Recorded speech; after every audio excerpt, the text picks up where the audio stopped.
We are back for episode 89 of the Owl Triangle podcast. Andy Stevenson, Caoilte Barra, and myself, Ian O'Neill, here to bring you through all the latest Irish mixed martial arts news. Of course, if you haven't seen it already, we do have a very special guest today, Kiefer Crosbie, coming to speak with us ahead of his UFC Shanghai fight on August 23rd. Really great interview. We sat down with Kiefer for an hour to talk about, the latest goings on in his life and preparations for this fight as he's over in Las Vegas preparing. We'll talk about that fight in just a little bit, lads. Before we get into some of the rest of the action, I'll touch base with you. It's been a couple of weeks now. Are you keeping well? Busy summer for us all. We got the band back together again today. We're keeping all the fans guessing, all of the millions of fans that are waiting to tune into this podcast, guessing on. Sometimes it's 2 weeks, sometimes it's 3 weeks, but we're back in action. Andy, are you keeping well? I'm going to be in your vicinity fairly soon. We might be able to touch base sooner rather than later, hopefully. I was going to say, there's a homecoming soon for Mr. O'Neill, so looking forward to that. But yeah, I'm doing well. How are you lads doing? All good with me. All good with you, Caoilte? All good. Almost another year older. Trying to feeling it on the body now, so I understand what you guys mean about getting old and. Oh, shut up! Stop you! What are you 21? If I shave the beard, maybe, yeah. When is your birthday? The day this comes out, which everybody wish Caoilte a happy birthday, please. In the 13th, August 13th. August 13th. What a day! I was 13 on Friday the 13th. I'll never forget that one. I was like, that was the weirdest one I've ever had. Anything bad happened to you, no? No, I think I was crab fishing down in the back arse of Cork or Kerry. It was a weird old time, but I won't be doing that this year. Deadliest catch for your 13th birthday there. How old are you turning? Oh, no, I can't give that away. Oh, all right. Give us a guess number there, will you? 20. It's in the. I'm still in the 20s, so I'm happy with that. So you're not too bad. Life starts falling apart. I can tell you when you do hit 30. When you hit your mid 30s, it starts further falling apart. You're not an old prick like the two of us. Yeah, let's see. I get a couple of the grey hairs. Although I got the hair trimmed already, like I said. You're looking fresh today. Now, I get the old. I look like when my hair grows out, lads. Right. I look like fucking Paulie Walnuts from The Sopranos because I have two grey tufts on both sides of my head that stick out. So I'd be going around giving the hand gestures and telling everybody to watch it and stuff like that when it grows out a little bit too much, Can I make a confession? Go ahead. Go for it. Never seen The Sopranos. Never. No, sorry. I've never. I take that back. I've seen The Sopranos. I've never actually watched it through. I've seen a few episodes. But. It is very good. Still holds up too. I watched it during the pandemic and really enjoyed it. You have to. I need to watch it. Stick it out. Stick it out. I mean, a lot of character building and stuff in season 1, but still a lot of good shit as well. But my goodness, what a great show! Great show altogether. Even when I watched it back the last time, even knowing. The ending, you still have the butterflies in your tummy, just the way it's done. But anyway, let's not review any more TV series and movies and everything like that. Let's talk about what we should be talking about, and that's some mixed martial arts and Irish mixed martial arts in particular. Don't know about you lads, a lot of fake news out there in the internet right now. We see graphics of fights being made here, there, and everywhere. Some true, some not true. I want to ask your lads' reaction because we all kind of found out maybe around similar times when we saw the graphic go into our WhatsApp group, and the graphic read Artem Lobov returning to PFL to take on Subaira Tugarov at the PFL Dubai event in October.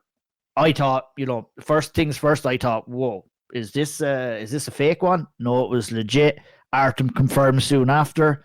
It's great to have Artem back. I think, he was on with Ariel during the week and, Andy gave a great interview there. And it's kind of like, MMA is a real weird sport. It's like when someone kind of, leaves or, retires or is out of the scene for quite some time, you do forget. That's the nature of the world of mixed martial arts, I guess. But, having them back, having them chat again, hearing them talk about a lot of range of things again with Ariel was a fantastic interview. It was a breath of fresh air. It's good to have Artem back, isn't it? The GOAT is back.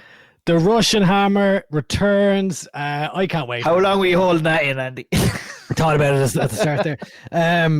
Yeah, like 2020, June 19th, 2021 is when he had, and that's not even MMA. Like he hasn't had an MMA fight since the Michael Johnson. I'm looking at our good pals at Tapology. That's a plug for Caoilte there. This site here, Michael Johnson, October 27th, 2018. Wow. 7 years ago, basically, was his last MMA fight. Obviously, he had the famed fights against Jason Knight and Paulie Malignaggi and the other one against Jason Knight were kind of the main ones, I'd say, that drew public attention.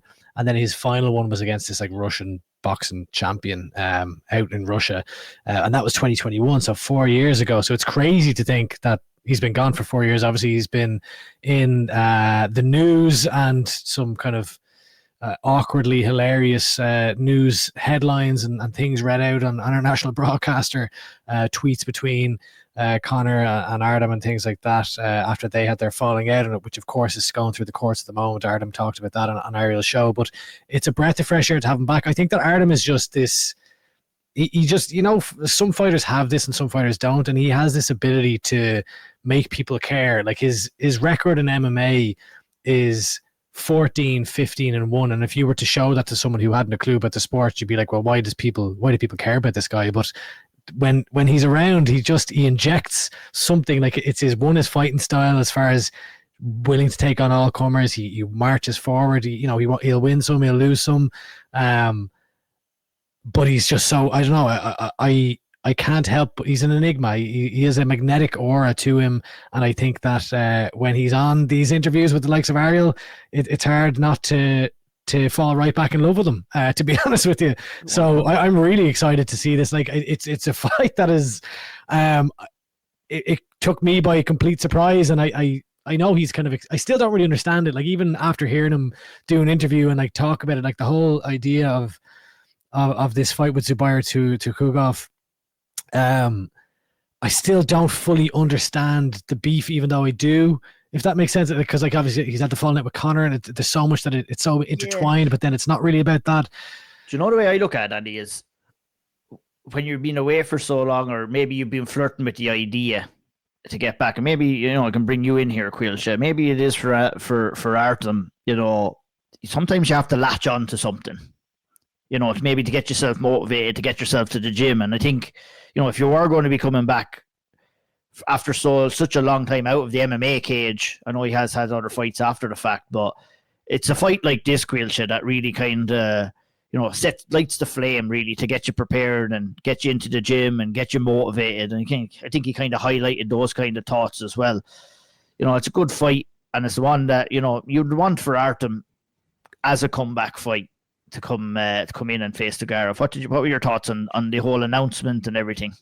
Yeah, the announcement left the field. I thought it was just like a joke, kind of fan-made poster or one of these fake news announcements and everything. But alas, it was real, and I got really excited quite quickly listening to him speak about it then, and actually kind of realized, I can see why he came back. He kind of did a bit of a callback to a previous interview he did when he retired, and he said what would bring him back, because MMA, we all know MMA retirements, but he did outline what would bring him back, and it would be a certain figure or it would be this fight, and he got this fight.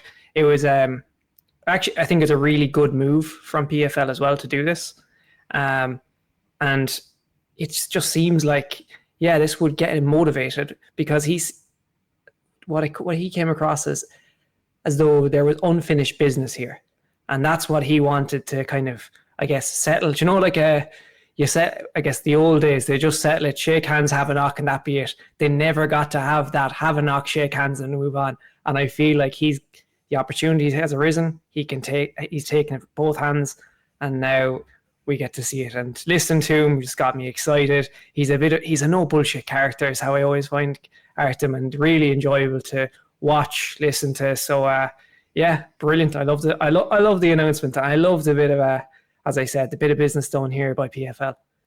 Yeah, like an old-fashioned straightener, they call that. Good old-fashioned straightener. Yeah. I love it. I mean, look, it has to be said, no official word from the PFL themselves that I've seen so far. I don't, unless I missed something, but, you know, Artem has confirmed it. I'm sure we will get some more confirmation about that. It's supposed to be on the October 10th card or October 4th card, PFL Dubai. Obviously there's lots of unconfirmed rumors about maybe other Irish fighters being on that card as well.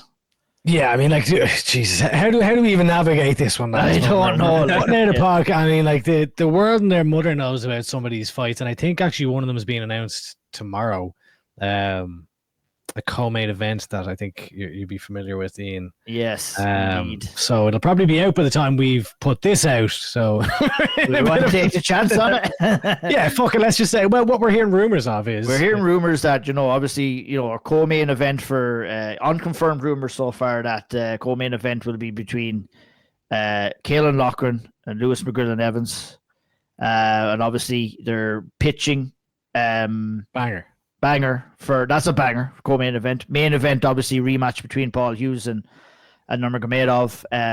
Where are these rumors coming from? I mean, Habib Nurmagomedov did an interview, kind of mentioned that these fights are happening at well, not in particular Caolan's one, but that's been kind of on the back burner for quite some time.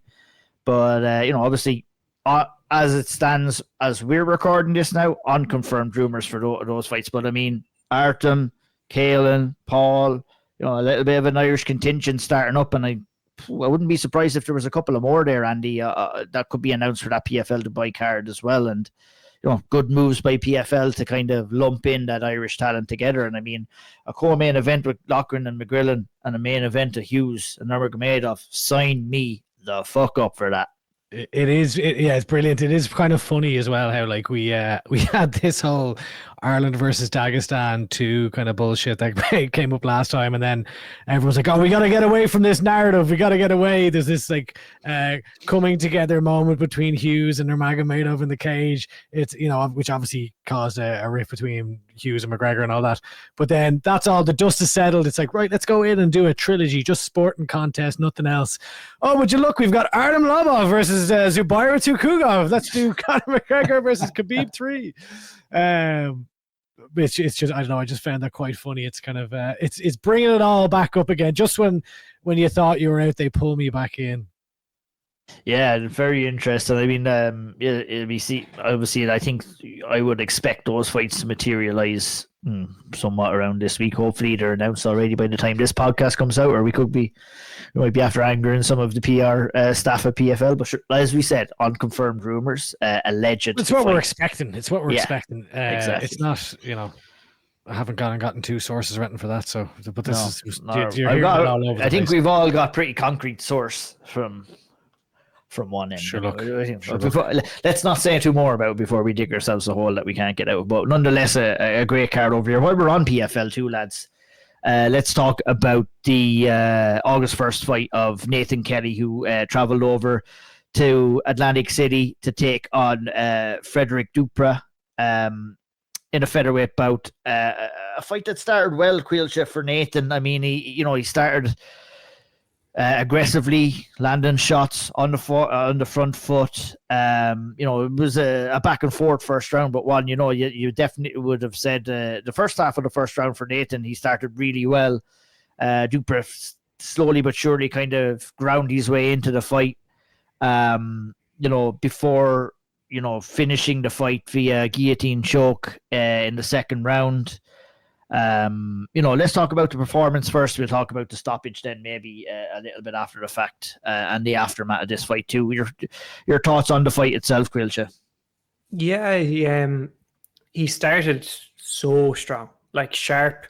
Maybe exerted too much energy too early on. I'm not too sure, but he came into that and he looked sharp, much sharper than he did in his previous fight. He was landing, looked very good in the feet, and then, as you mentioned there, Duprat just kind of, as soon as he was managing to get a bit of success with the takedowns and bringing the fight to the mat, that's when kind of the momentum shift happened. And that carried over into the second round until getting caught in that guillotine after kind of a scramble. So he, and that was all she wrote. But overall, I think it was kind of a mixed bag. It was like, it started really well, but then it kind of went not downhill quickly, but progressively, when it just wasn't, it wasn't going his way per se, but Duprat was doing a very good job of actually implementing the game he wanted to do, which was get it to the mat and put the pressure on and try and get a submission, which is what he's very good at. and lo and behold, he got it in the end. So it's a tough one. I imagine it's a bit of a bittersweet one to take, and then obviously the stoppage, which we'll speak about it shortly as well, was just brutal. But yeah, it was an absolutely atrocious stoppage. I mean, like fucking amateur hour, to be honest. To have an official having to ask one of the fighters if another fighter is out is absolutely ludicrous in my mind. I'm sure you feel the same about it, Andy. It's like very unprofessional.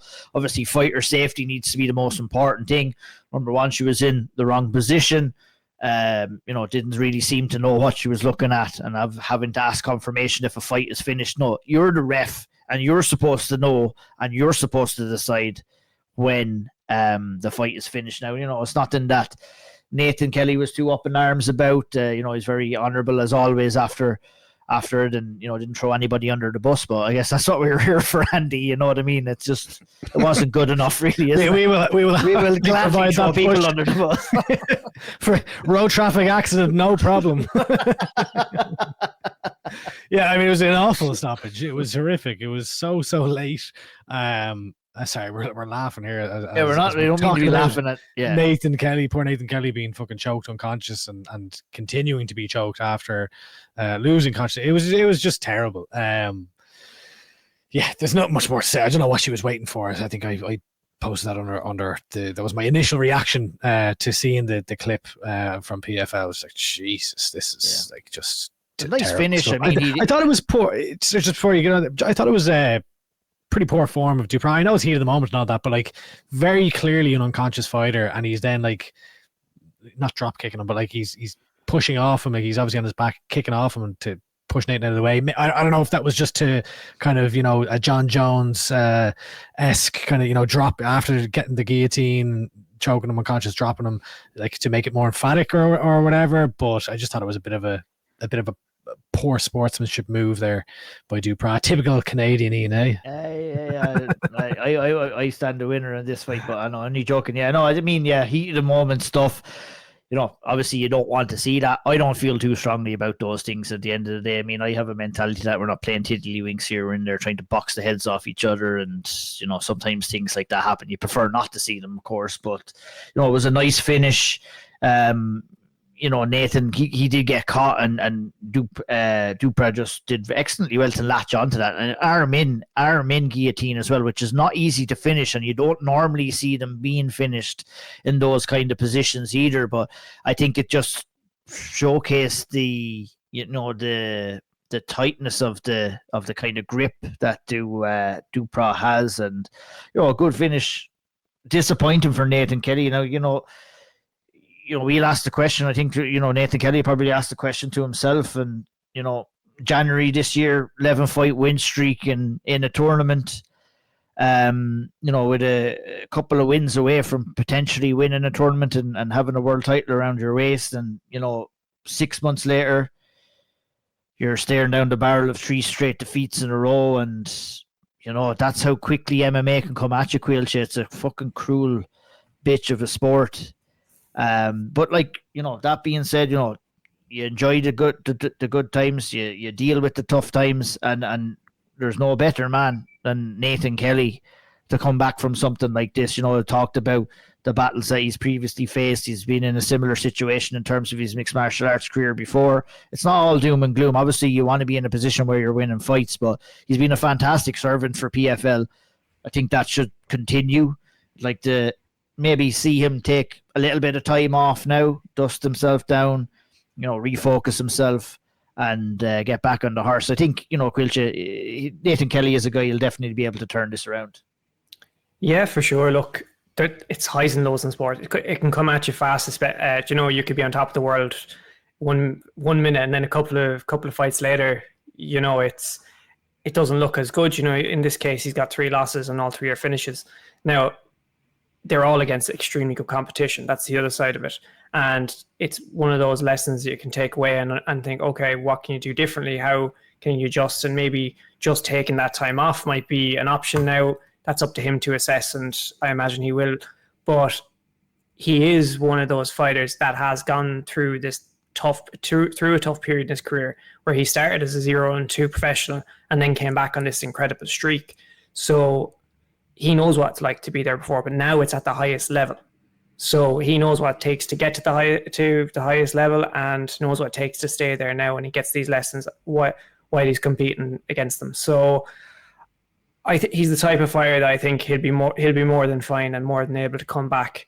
I imagine a small break might do him the world of good, but that's just my opinion on the matter. To be honest, he could be back in there for his fourth fight this year sooner than we know it. But overall, yeah, he's the type of fighter, great representative for the sport and for PFL, and I imagine they'll keep him on and continue to try and build him. And he's the type of fighter that you can get behind and build, and is able to maybe reignite that form that he had before the start of this year.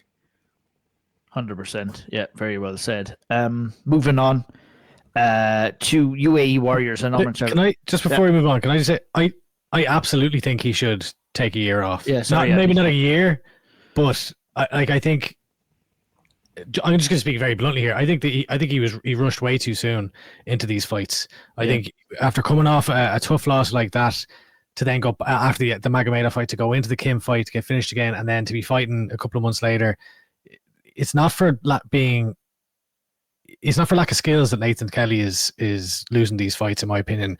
And I think whoever is his head coach needs to sit him down and say, look, it's time to take a reset, because just chasing the win, it's not going in the right direction. And I absolutely think that a significant amount of time needs to be taken off here, because otherwise it's just, I think it'd be very, very foolish to just rush in again. And 3 months from now, you're going in, like as you mentioned, Ian, you've gone from 11-fight win streak at the start of the year to now being in an entirely different position in your career. And I think it's very easy to chase the win, but what is needed now is a reset, some time off. I would even go up and go to maybe some other gyms and get some cross training in, and just to get the training in and take a break, because it's been flat out in high level fights for the last 6 months' time. So yeah, sorry. That's been kind of the nature of his career. I mean, he has taken a couple of quick fights in a row, that 11-fight win streak. We had a couple of fights in quick succession. It's a lot easier, right, to get back on the horse and go again off of a win. I think, if, there'd be no better man to answer this, only himself. It's pure speculative for me. Sometimes you could have that mentality that has carried on from your win streak into what's happened right now, where you do find yourself having lost 3 fights in 3 succession. It's, sometimes, like you said, Andy, taking that step back just to kind of, reanalyze certain things, give yourself a little bit of a mental break from the pressures of preparing for a fight, the fight itself, injuries, and then for Nathan, he's the unfortunate circumstance where he has a 3-fight losing streak hanging over his head. So the next one is an absolutely massive one, as is every fight for most fighters. But in particular, in this case, it's you have to be making sure that you're going out there and getting the win the next time, for sure. So we wish Nathan the best. Obviously, followed him and followed his career through the ups. We followed him through the downs, and no doubt about that. Still team Stevenson captain. Team Stevenson. I think that's where it all started falling apart, isn't it? That's Jesus. It's all Andy's fault. All Andy's fault. But anyway, we'll move on real quickly to Omran Shaban, who once again picked up another successful first round TKO win. Took him just 46 seconds to get the job done. Dealt 4-5 calf kicks, which done damage to his opponent Wellington Madeira. Showcased a brilliant game plan. Obviously, his coach Chris Fields spoke about knowing your opponents. I think it obviously is very important, and obviously Caoilte, the study that was done here by Omran, by Chris and the team, was excellent. And the fruits of the labor are on show, only for 46 seconds, but that's not necessarily a bad thing. You get in, you get out, minimal damage, and you move on to the next one. Another fantastic performance by Omran Shaban. Yeah, fantastic. And it's funny, I think recently I was watching a video from Ian Gary, and he was actually detailing defending calf kicks and how some people lift their leg, and if you do that, it hurts a lot more than defending it by just keeping the foot on the floor and kind of just turning the foot slightly. So And I was watching that clip back, and the first time your man, the opponent, name escapes me, he goes to try and check it. He lifts the foot off the ground. All I can think about is that clip being Gary put up, and it's like how they hurt a lot more. And it actually started to make a lot more sense to me as to how that finish happened so quickly. Because originally I was like, Jesus, was your man carrying an injury? But then when you add more kind of logic and theory behind it, you understand just how painful they can be when you're not checking them correctly, when you're taking them, and how much more they can hurt when you're lifting your leg off the ground thinking that's going to be the correct decision to make when trying to check these kicks. So calf kicks are an absolute bollocks. So for them, and they hurt a lot. Sometimes one is enough, you know what I mean? I always go back to... it's easy to underestimate them. Yeah, Alex Bahia versus Yuri Prochazka. If you watch back that fight, the very first shot that was landed was an inside calf kick too, and it absolutely changed Yuri Prochazka's world. And it did the same in this fight too, for Madeira. It's like when you cannot have your base underneath you, and it's absolutely so sore to put that weight on that leg after receiving those calf kicks, it can take you completely out of your game, and that's exactly what happened here. It took minimal amounts, but it shows the work that goes in the gym. That's not an accumulation of 46 seconds in the fight. That's the months of preparation and the hard work and the drilling and the tape study. And Andy, it accumulates another win for Team KF, who have been having a fantastic 2025 this year. That's 3-0 for Amran Shaban since he's been in the tough household. It's crazy to think, he's been in and out of tough now. He's gone 3-0. We asked, is it the Contender Series next? No, it's like, I think for me anyway, it's like, fuck the Contender Series. Is it the UFC next for a guy like Amran Shaban? We don't want to be messing around. Obviously, you're going to take whatever avenue that you want to get, but fucking hell, man, he's UFC ready. He's UFC ready now, in my opinion, and I hope it happens for him. Yeah, I mean, it literally took 4 calf kicks to win this fight, as you mentioned, for 46 seconds. I thought it was brilliant cornering and game planning by Chris Fields. Omran has his own YouTube channel now, and I saw them putting out a bit of content where they were literally drilling this, saying that he leaned heavy on it and just to attack it essentially. So it was executed to perfection. Great game plan there, and I absolutely think that we should see him in the UFC. Look, your default is to go to Contender Series these days, but also we're in, August now? So, well, unless it's going to be a last minute pullout at this stage, that's it. They probably have it locked up, right? So that's exactly as you said there. You're probably looking at jumping in late against maybe a pullout. But if that's the case, I mean, a guy like Amran should not be waiting another year just because they're seasonal, show where they seem to bring in lads on specific contracts or take place then. So I would hope to see him get the call up now. I'm not sure what he needs to show them otherwise, considering that he's been on The Ultimate Fighter. He had a great win on The Ultimate Fighter against the I think the number 1 ranked guy on there. He was obviously fighting at middleweight on The Ultimate Fighter. He has been and is now back to welterweight. And we've seen him obviously getting the finishes here now. We've also seen him been in absolute wars, the likes of the UAE Warriors title fight, where he gets the 5th round finish. So he's shown the submissions, he's shown the striking capabilities. It's his time, in my opinion. So I would hope to see that. But of course, there's been many times where we've hoped to see fighters in the UFC and it hasn't come to fruition. So we shall see. But if it was me, I'd have him in the UFC tomorrow. Fucking sign him up too. That's what I say. Hopefully it happens sooner rather than later. But I mean, look, if it doesn't, stay doing what you're doing and it'll happen eventually for sure. But I think it definitely, if anyone deserves their shot based off, it's very admirable what he's doing, going out there, after tough, didn't go well for him, but just dusted himself off and just got straight back to work. And to accumulate 3 wins after that in 2025 is just fantastic work from Amran and the team over there at Team KF as they continue their success story through 2025. Someone else who's looking to bring a level of success into his world as well as Kiefer Crosbie, who will be traveling over to Shanghai. That will be on August 23rd. Original opponent was supposed to be Song Kenan. Song Kenan is out. Kiefer Crosbie will be going in there to fight UFC newcomer Taiyilake Neuraji, who's 11-1. We can maybe briefly talk about it. I think it's we'll talk about Kiefer about this fight with Kiefer. Obviously, a good stylistic matchup, a guy that comes forward, and obviously a big one. Kiefer 0-2 in the UFC, wants to pick up that elusive win, get his hand raised in the Oktagon. And let's go over to that interview right now and hear what he has to say about the fight. And obviously dealing with these UFC losses. A fantastic interview with Kiefer. I hope everybody enjoys it. We'll be back.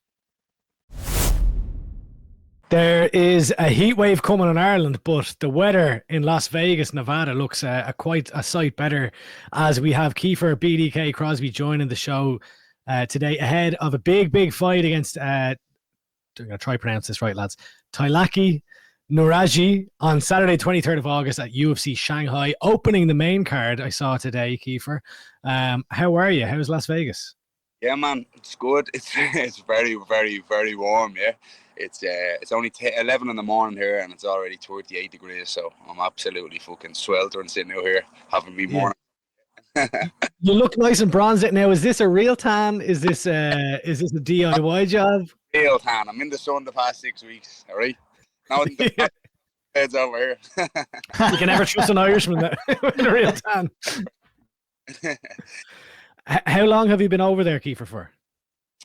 So what day is it? I started 5 weeks this week, and then I leave on Tuesday. So next week I'll be just touching 6 weeks. It'll be like just under 6 weeks. That's a long time. It's obviously you're putting, like we've seen on your social media, you've been putting look, obviously every fight camp you put a lot of effort into it, but it seems in particular that this camp, there's no stone left unturned. Obviously you've a family, some young children at home. You're making the sacrifice to leave them to go to the other side of the world for 6 weeks of time. It's all in this time. Yeah, 100%. I mean, at the end of the day, the first two didn't go well, and you have to be honest with yourself and analyze. What could I have done better? What could I have changed? And I had to change things. I had to go, right, fuck it. It's time to put the blinkers on, get focused like I always do, and change the environment, change my approach, and literally go all in. You know what I mean? There's like, people say they go all in, they don't really go all in. Do you know what I mean? I go all in. I'm all in on this, and this has been the best place to come. Obviously, have the PI, do you know what I mean? Which is a blessing, man. They just look after me so much in terms of like physio, food.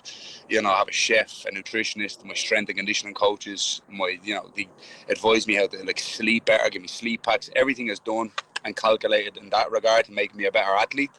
And then I have a world-class gym, one of the best gyms in the world in Xtreme Couture, and world-class coaches, world-class trainer partners. So like, literally, like when I say I'm all in on this, it's not like I'm fucking around over here. Like it's been a hard 6 weeks, a rough 6 weeks, but I'm sure it'll pay off in 2 weeks. You know what I mean? Obviously, like we're looking in from the outside in, and you see kind of fighters training.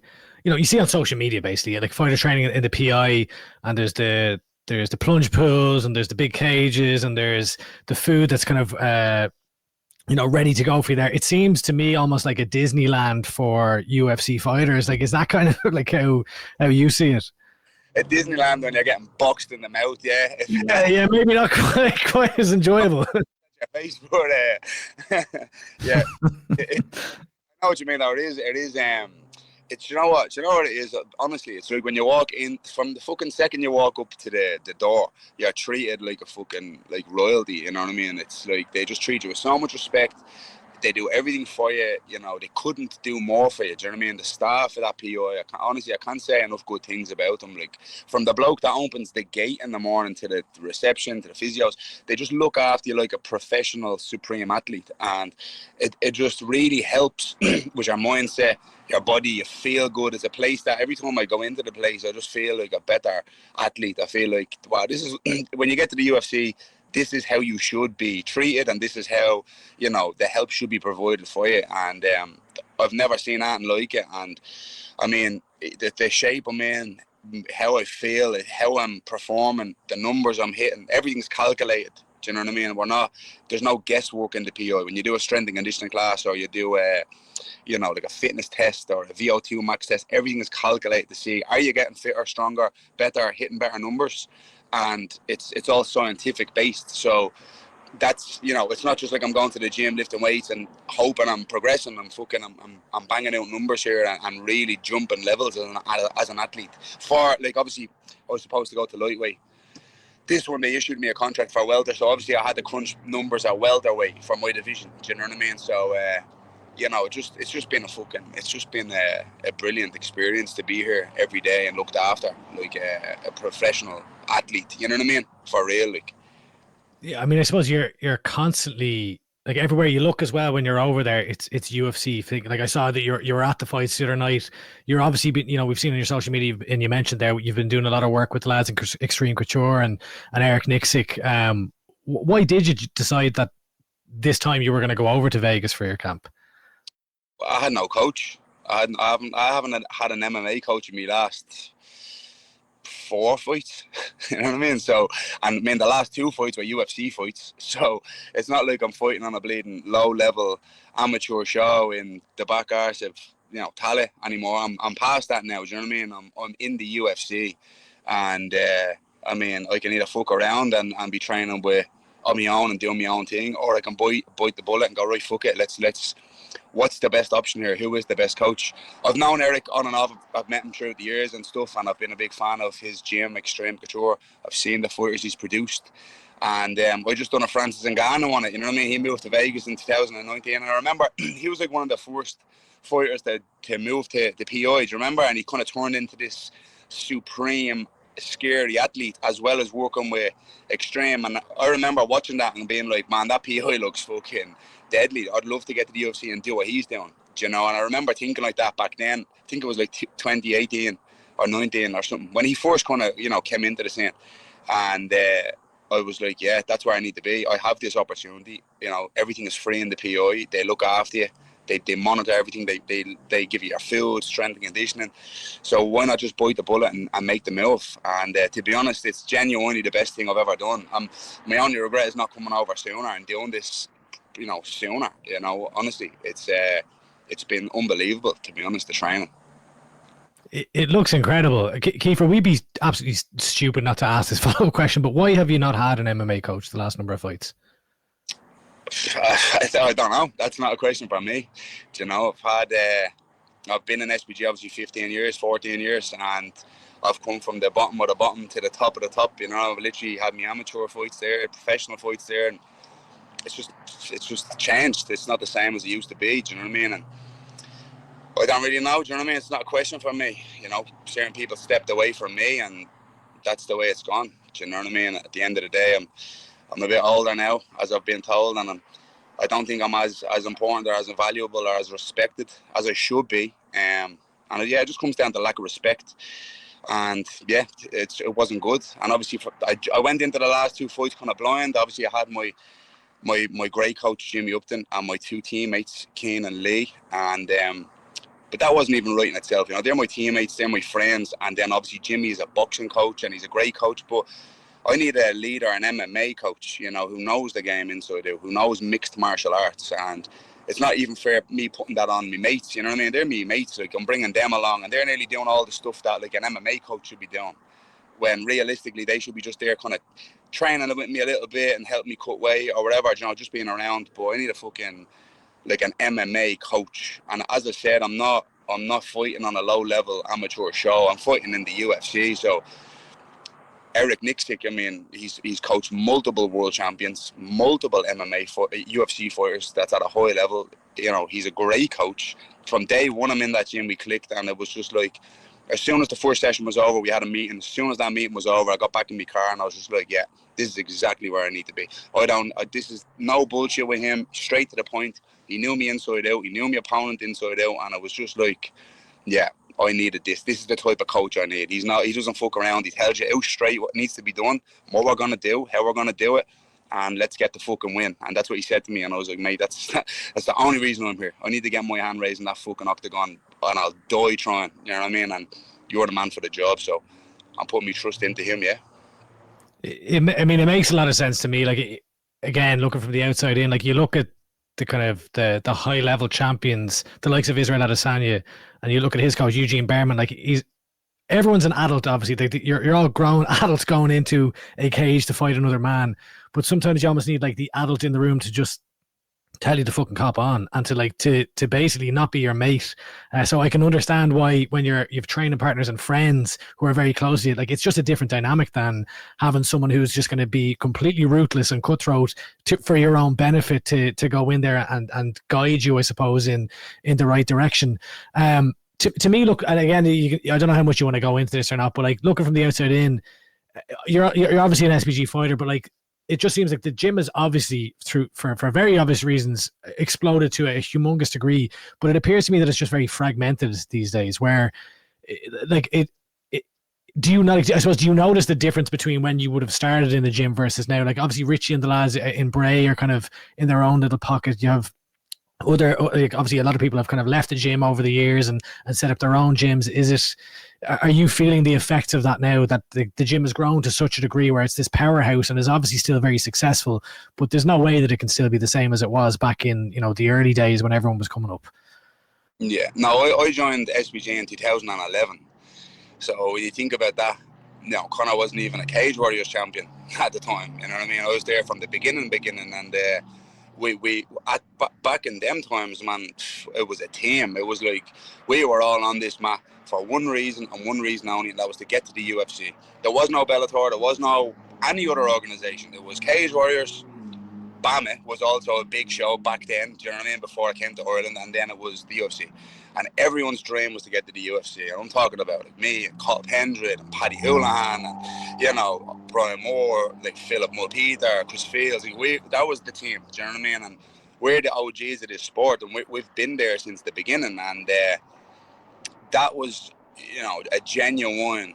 We're just here. We haven't. All we're looking for is to get to the UFC. That's all we want. And we were just showing up every day, winging it, training hard. And to think about 2011, here we are in 2025. I'm still rocking. I'm still doing it. I'm finally in the fucking UFC. It took me long enough to get here.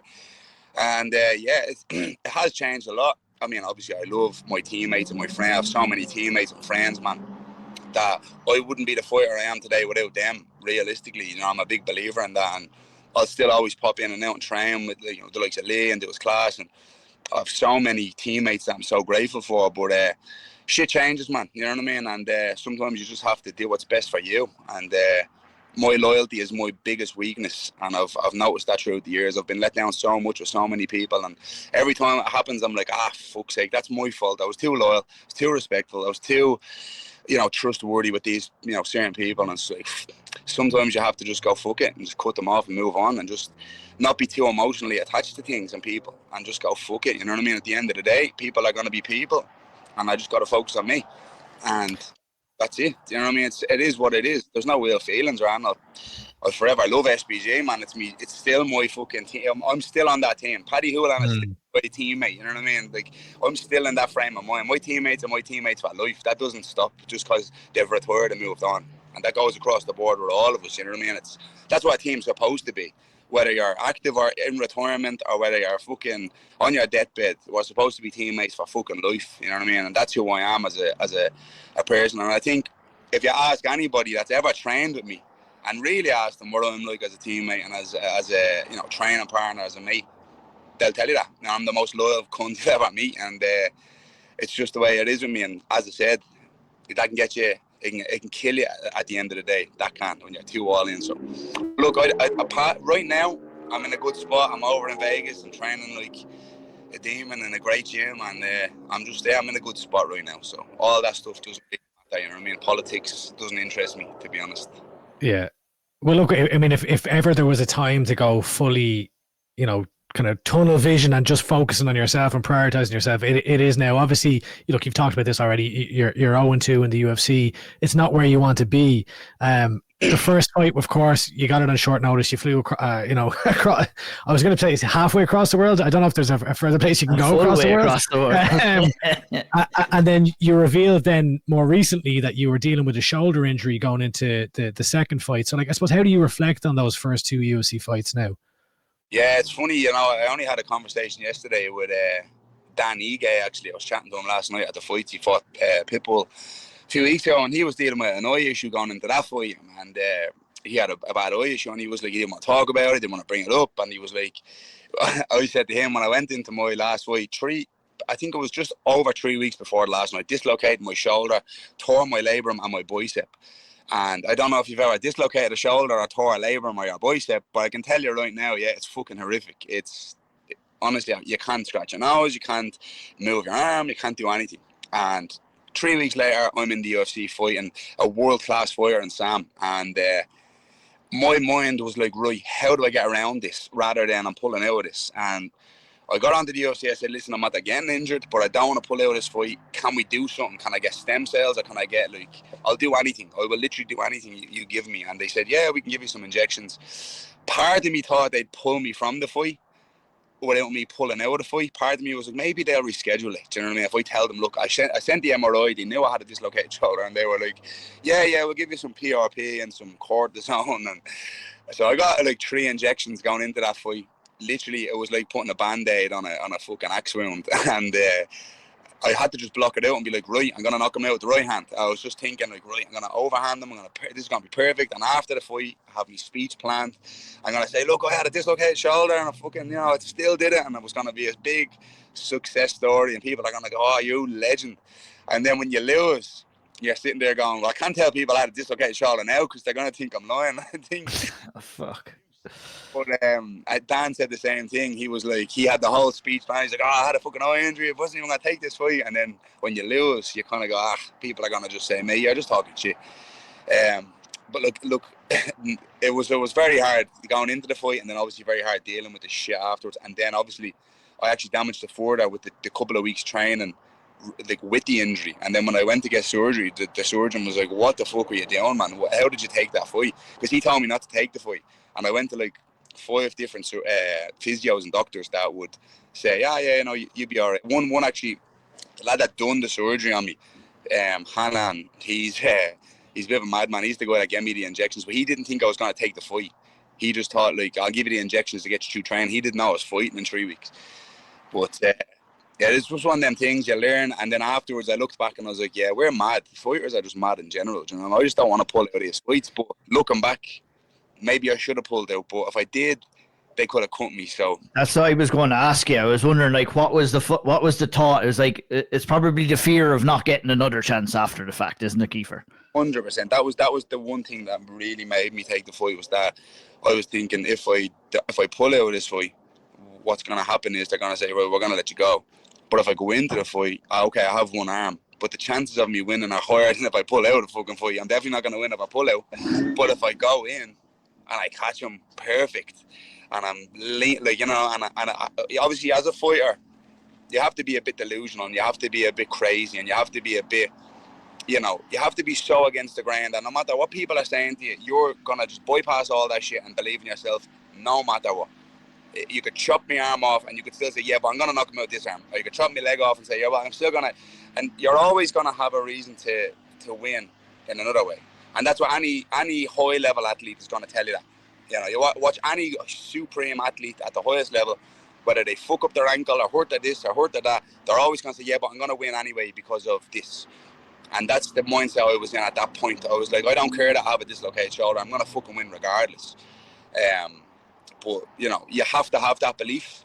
But then obviously when you don't win, you're like, that was kind of stupid of me to take the fight. But like, it is what it is. What can you do? It's a hard sport, man. It's rough on the body, you know what I mean? We're broke up every day. So it's just one of them things, man. I had a bad run for the past 2, and hopefully in 2 weeks I go in there and fucking redeem myself finally, do you know what I mean? So that's what I look forward to. Reece McKee, I think, is over right now in with Paddy McCorry, right, for ahead of Contender Series. Have you ran into them at all? Yeah, I bumped into them in the PO. They were only over for a day, I think. Okay.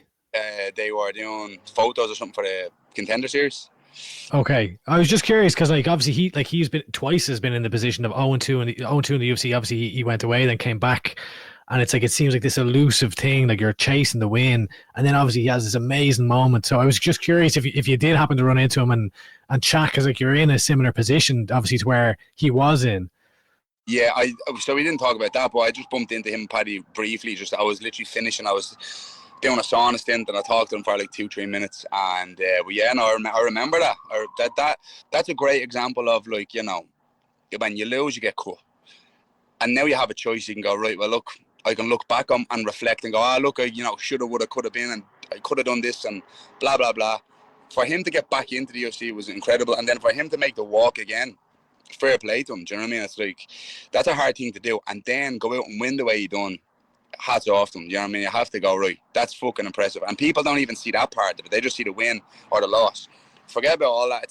It's the getting cut and dealing with the mental state of that, you know what I mean? And then picking yourself back up, getting back to the gym and motivating yourself to try again. That's a harder task than just winning a fight. Anyone can win a fucking fight, but it's getting back and trying again. That's way harder, do you know what I mean? And for me, I can relate because, as I spoke about previously, like, I was in such a bad spot mentally, especially after the first loss. It killed me, it crushed me, and there was just so much going on. It was a mad 2 weeks because it was so quick getting that first fight, and it was hard to deal and process losing. I'm not a loser, man. I'm a winner, do you know what I mean? And when I lose, I normally just take it and be like, look, it is what it is. But that one killed me, and then the second one, just with the injury and then getting the surgery, that really killed me. And I was in such a bad place, and I had I had obviously great support from my family and my girlfriend and my kids and me mates or whatever, but it's like, just seeing what I've done my whole career, not having the support I thought I'd get off certain people, and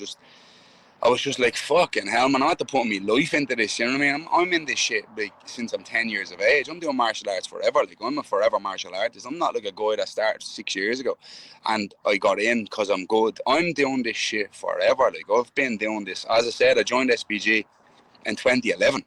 Do you know what I mean? Think about that. Think about how long ago that is.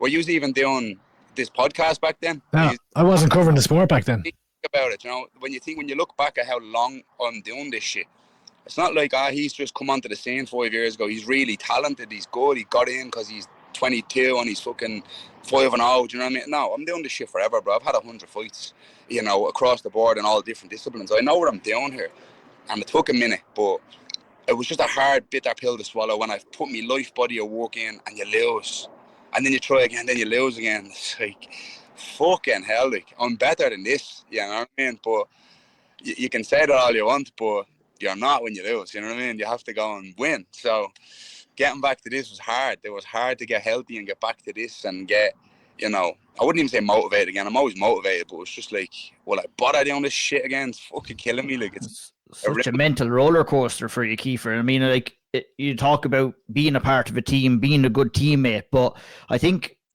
what highlighted to me most off of what you said and how outspoken you are about the struggles you did have was when you really strip everything down, you know, you're really doing this on your own. You know what I mean? You get some people along the way that will help you out and everything like that, but you know, you especially in the hard times in mixed martial arts, you know, you go through a lot of those battles on your own, and it seems that, you know, that's the battle that you had to go through from your last loss to where you are right now. Absolutely. Like, there's obviously an old saying, it's the loneliest sport in the world. You know, it's an old boxing saying. They say, it's the loneliest sport in the world, you know, and I always used to think like that. Like, you're out there doing them runs on your own type of thing, you know. You're going home and you're lying in that bed thinking about the fight on your own, and you're backstage. Although there's mates around you and teammates, your coach, or you're getting your hands wrapped, you're in your own head here. You're the one that's making that walk. Okay, yeah, you have a corner team and they're sitting there.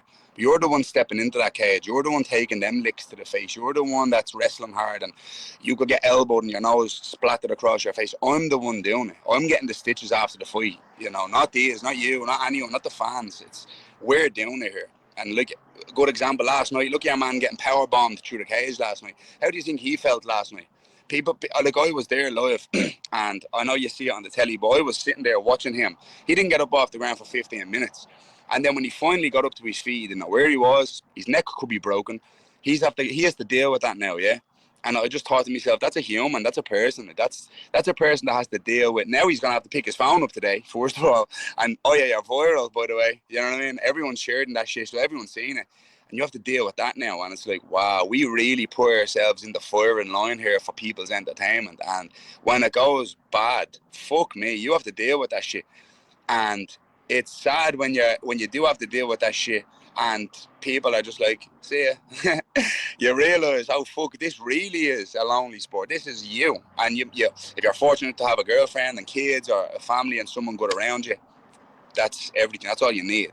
All the rest of it is just like, it doesn't matter. It's all just bollocks, because you're the one that has to go back and deal with this shit on your own. You know what I mean? And it's such a hard sport, man. It really is, and people don't really see it like that.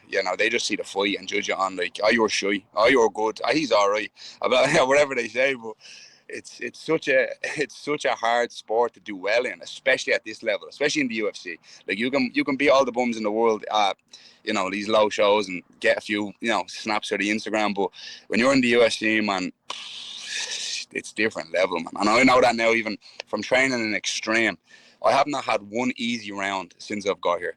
Like sometimes in the gyms or whatever, you get like a little rest round, you gotta go with him for the next one. I'm a bit tired, I'll take a breather, roll with this guy. There hasn't been one round where I'm like, that was a handy enough round. None of their rounds are handy. They were all hard, world-class rounds, and it's impressive, but it just shows you the level that the fucking UFC is at. Like, do you know what I mean? It's a different level, man. And you're either all in it or you're just not. And if you're not all in, you're not going to do very well, And you're the guy that has to deal with the repercussions. You could get really badly hurt in this sport. Do you know what I mean? And it's just, that's the reality of it, unfortunately.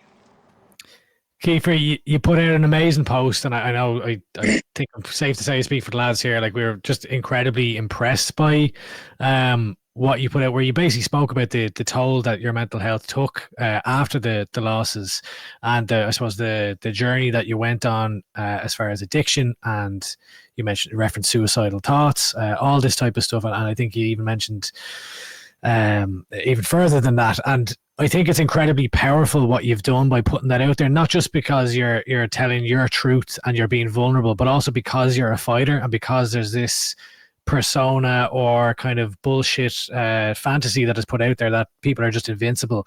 And I think you'll have helped a lot of people in doing so. So firstly, just to say, fair fucking play to you for putting that out there, because it's not an easy thing to do. I can't even imagine what it's like.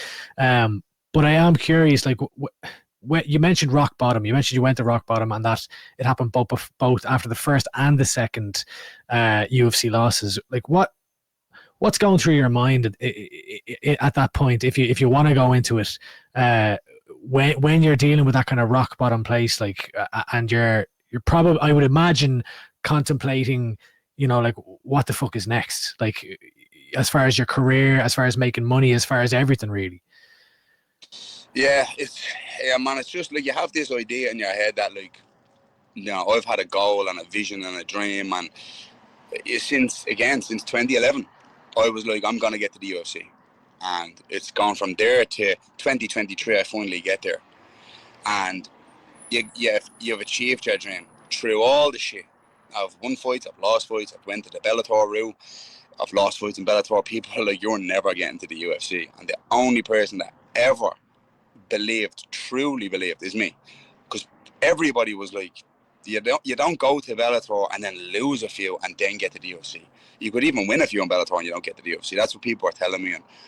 And I'm talking people like coaches, mates, obviously everyone. And you get a bit older and you start thinking, fuck, am I going to get there? And I just thought, yeah, I will if I keep going and I keep winning and I take big opportunities. And I finally get there after all the hardship and all the shit. And then I lose. And there was so much attention on the fight, you know what I mean? It wasn't like I got there and nobody was really talking about it. It really blew up and it was so big of a deal. And even before, so when I first got the call to get to the, like, I was like eating a pizza. I was going through a bad stint before I got the call. It was after that boxing fight I had, and it was kind of after that I started drinking a bit more, and I was getting really down on myself. I was trying to get the Contender Series actually, and they were like, look, they're not interested. And that's what I was basically getting told. Look, they're not really interested. And I was just like, this is never going to happen if they're not interested in the Contender Series. And I was like, do I even want to do MMA anymore unless it's the UFC? Because everyone was offering me fights. Like, I was getting offered fights in the likes of all these other shows. And I was turning fights down left, right, and centre. I was like, I don't want to fight in any show other than the Contender Series next. I'm at the beating Cowboy Oliveira. why am I going backwards here? Like, why would I go back and fight some fucking agent on a small show when I should be stepping her up here? I'm at the beating the UFC vet impressively. Let's step her up here. And it was all over the place, and I was just like, man, I don't know what I want to do. And I wasn't really training. I couldn't go down to the gym. My head wasn't in it. I didn't want to see people. I just didn't want to. I'm there. I'm eating shy. I'm drinking. I'm just acting the bollocks. And next of all, I get a phone call. Oh, you're in the UFC. Welcome to the UFC. You're up in 2 weeks in Australia. And all I thought in that Surprise. moment, I'm like 92 kilos. I'm like 91 kilos. And I was just like, fuck. I was like, first of all, like, how am I going to make the weight? I was like, I'm going to have to kill myself to make this weight now. And then second of all, I haven't grappled. I haven't wrestled. I haven't been doing any MMA rounds. I've been hitting the pads and lifting weights a bit. You know what I mean? Like, I wasn't training like a fighter. I was just like going to the gym for my head nearly. And then it was just all over the place. And after you lose that, it was just such a crash, you know what I mean? From the 2 weeks were so chaotic, the travel and the media, and, you know, I couldn't pick up my phone without blowing up. And when I lost, the backlash, I've never had backlash before properly. I've got a few, but, you know, you get a bit of dopes saying shit. But Jesus Christ, man, the backlash I got from that was crazy. And it was the first time I really had to deal with backlash, you know what I mean? I was like, that's mad. Like, I've never felt this before. But again, it was just like a lonely place. I was like, fuck, I'm on my own here. Like, there was no picking me up. There was no coach ringing me and saying, look, you know, you did your best at this, that, and advice, or what's next. It was just like, fuck you. See you later. But it's up to me what I want to do next. And I was just like, I didn't know what I wanted to do. You know what I mean? I really didn't, because it was like, fuck, a lifetime of work I'm at to lose, and I can't believe I lost. Like, I was in shock. I was like, I couldn't believe I lost. And that guy was actually a really good fighter, Kevin, just saying fairness. That wasn't like an easy fight. He was a big boy. And he's a tough guy. Tough guy. He had a full training camp for Israel for that fight. He was Sean Strickland's, mimicking Sean Strickland as a sparring partner for like 10 weeks. He had a good notice, and it was a hard ask. But look, like always, I show up and I fight, you know what I mean? That's what I do. And even looking back at the snaps, the bleeding stain me, I wasn't even in shape or anything. It's bad looking at them, do you know what I mean? And the next one then obviously was Sam. Sam's a world-class fighter, man. He's a dangerous opponent, tall, awkward, hard to hit, good kickboxer, good grappler. And just losing that one just killed me again. It was like, Jesus, this sport is unforgiving, do you know? It's unforgiving, and I am better than that. I really am, and it was just hard to cope with it all, do you know what I mean? It just really was, but I don't know, like, it was just, I don't know, it was just a hard stint. And it wasn't just them fights. Like, I've suffered with mental health issues my whole life, and how I mitigate that is training, having a focus, having a fight, going to the gym, eating well, you know, doing all the correct things. But even when I was doing all them things, I was still feeling like shit all the time. I was like, why isn't this going away? Like, I'm training, I'm eating well, I'm trying not to drink anymore, and I'd always just go, fuck this. I only feel good when I drink. To take this feeling away, I'd rather be just drunk, to be honest. I'd rather just be out of my mind, because this is the worst feeling in the world. And the biggest problem with drinking drugs that people don't tell you is that it works. Do you know what I mean? It works. It takes all your feelings away. It kills your emotions. You feel fucking amazing for them few hours. The problem is that the next day you have to deal with it. Then the next day you just do the same again. And then the next day, and it's just that boom, boom, boom, keeps going. And that's what happened to me. And it was weird, because you look at me and people look at me all the time and say, oh, you're a bleeding animal, or you're a this, or look at the shit, like, you're a MMA fighter, you know? And they look at us like we're bleeding invincible, and it's like, wow, if I can get to that stage, me, Mr. fucking disciplined and, you know, hard-working beast, then there's no hope for us all then, unless we're going to speak about this and address these problems. And, like, as I said, like, I've lost mates to suicide, teammates. I grew up in the inner city. I've seen drug addiction my entire life, between family, friends, community members. I've mates that are locked up in prison now, strung out on drugs. I've mates that are homeless, strung out on drugs. And you really look at it, you're like, Jesus Christ, you're just one bad decision away from fucking your whole life up. And I was, and I am. And here I am, and I'm like, right, well, what do I want to do here? Fix it or keep going? And I was like, man, I have to fix this shit. And not only that, I have to actually talk about it, because I think talking about it helps not only me, but helps people. I put that post up a few weeks ago. When I say I'm overwhelmed with the amount of people that text me, man, I must have got 500 DMs, just people telling me stories and thank yous, and it's overwhelming to the point where I was like, geez, maybe I shouldn't have put that up, because I'm at the opening a new door now. People are just like hitting me up all the time. And I was just like, but it shows you how many people are struggling out there and going through similar shit. You know what I mean? Because the one thing about suicide and the one thing about addiction is when someone does eventually take their own life, everyone's shocked the next day. Oh my God, I can't believe it. I can't believe it. I never knew he had them problems. I never knew he was, you know. And it's like, yeah, because you don't know. That's the problem, you see, because no one fucking talks about it, especially men. Men don't want to talk about this shit because we're too macho and we're too tough. You know what I mean? We don't want to talk about that shit. And then they feel like, oh, if I do talk about it, though, it's a bit of I'm weak or I'm a fucking bitch or And then I look at myself and I think, am I a bitch? I'm not a bitch. I step into occasion, I fight other men for a living. You know, I know I'm certainly no bitch. I know I'm an animal. I know that. So what, me talking about this is going to change who I am? No. I think it's the opposite. And I think if you don't talk about it, you're a bitch. I think if you don't speak out and try and be honest and be out straight about things, that's the real weak point, because it's hard to do. And the problem is we run away from the hard shit. You know what I mean? Men don't want to speak about what they're feeling because they feel like, oh, I'm a bitch if I talk about that. No one wants to know about my problems. And not that you want to be telling all your problems, but at the same time, go and talk to someone, talk to a professional, tell your friends, tell your girlfriend, tell someone, talk about this shit. Don't bottle that up and turn to the drink or turn to something else or go down that spiral, because there's no light at the end of that tunnel. And that's a fact. That's a fucking fact. And I've seen it my whole life. I've been through it my whole life.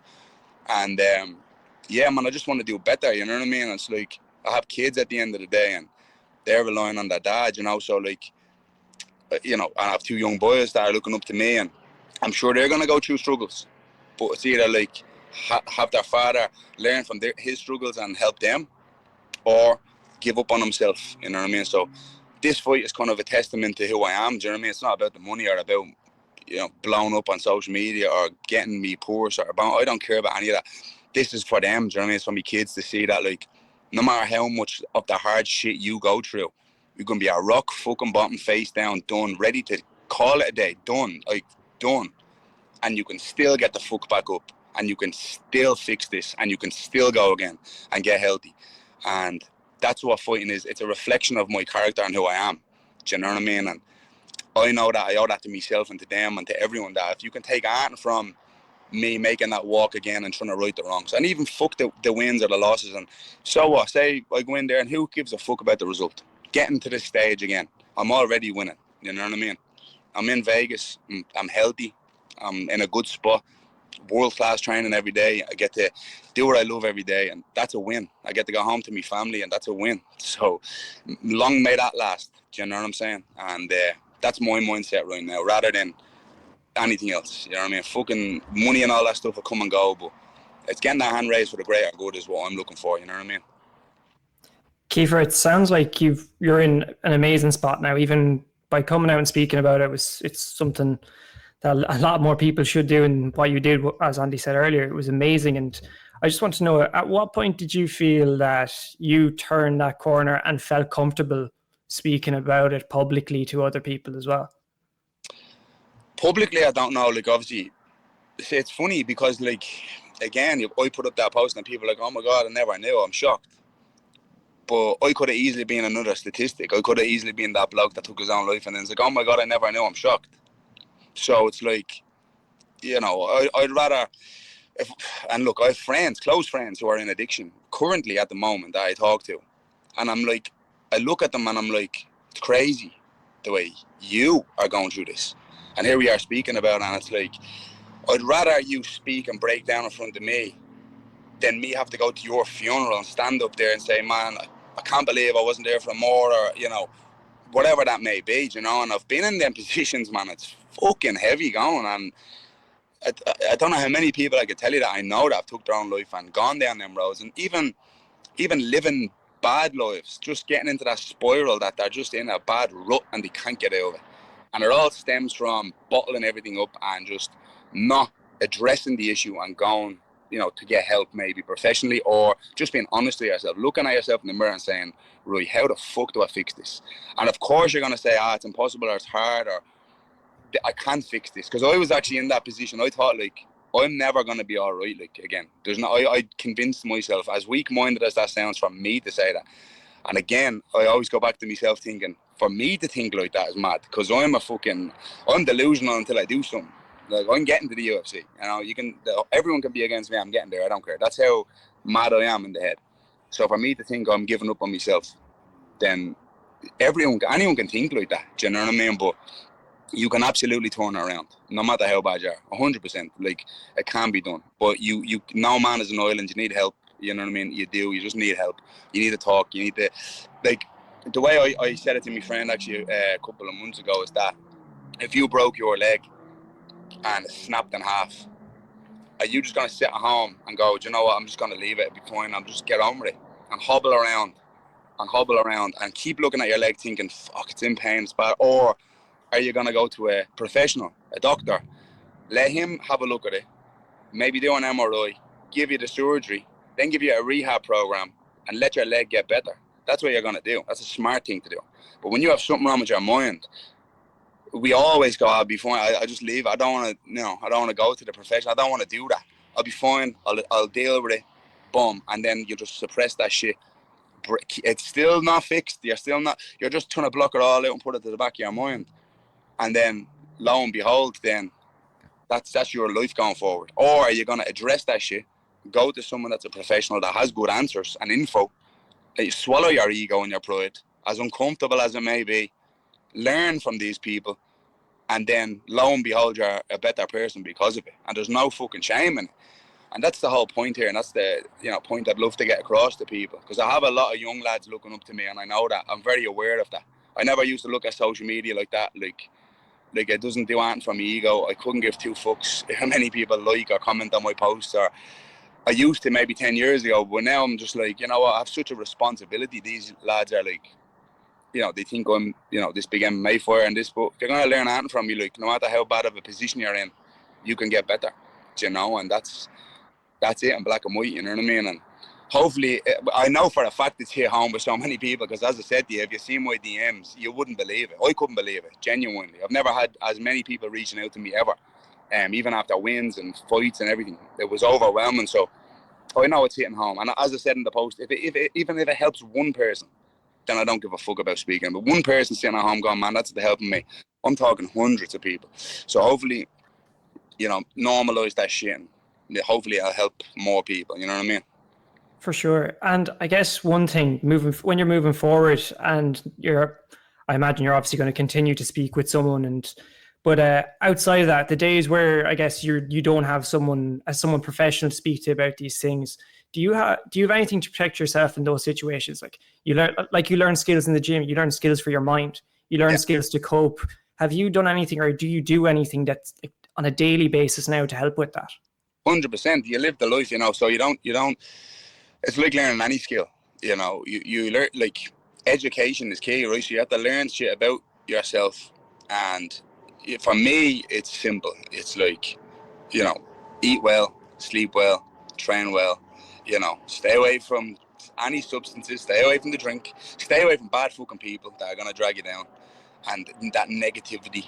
And, you know, spend time with your kids, your family, get outside, be active, be fit as fuck, because you're going to feel better about yourself. You know yourself when you get into them ruts and you're sluggish and you're eating shit and you're not training, and you're never going to feel good. And I've been there so much, even especially with this injury, when I couldn't move.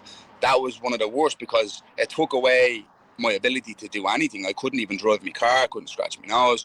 So I'm sitting at home all the time, I'm eating shit all the time. I'm just like, I'm trying to escape this feeling, and it was very difficult to deal with that, you know what I mean? And I've coming off a loss, but you have to just carry on and stay busy and stay fit and, you know, stay healthy. That's in my opinion. And if you're having a bad fucking day, speak about it. Say it to someone. Be out straight. Don't be bottling that shit up, and address issues. Don't be putting that shit to the side. Talk about it, do you know what I mean? Tell someone. And if you don't have someone, there's always someone, because you can pick up your phone and ring a professional, or you can go into a centre and talk to a professional. Free services. P8 the house is a free service. So there's no you know, there's no reason you just say, oh, I don't have anyone to talk to. I can't. There's no one I can speak to about my problems, because there's always someone. You can't do that. You're just choosing not to do it. Do you know what I mean? And it's a hard thing to do. I know that. But trust me, getting that information is very, very helpful. Do you know what I mean? Kiefer, I'm conscious we've had you for almost 45 minutes and we haven't even talked about the fight yet. And I do want to get there, but I do have one more question. I appreciate your time. And I hope that it sounds like you're in a great spot now, or I hope that you are. maybe it's a question like, how are you feeling? But I hope it's well. But I am curious, like you talked about, you know, you had the first loss and you fell into that black hole and you managed to pick yourself back up and get out of it. And then you got to the second fight and then you took another loss and then you fell back into the black hole and you again have to dig deep, pick yourself out of it.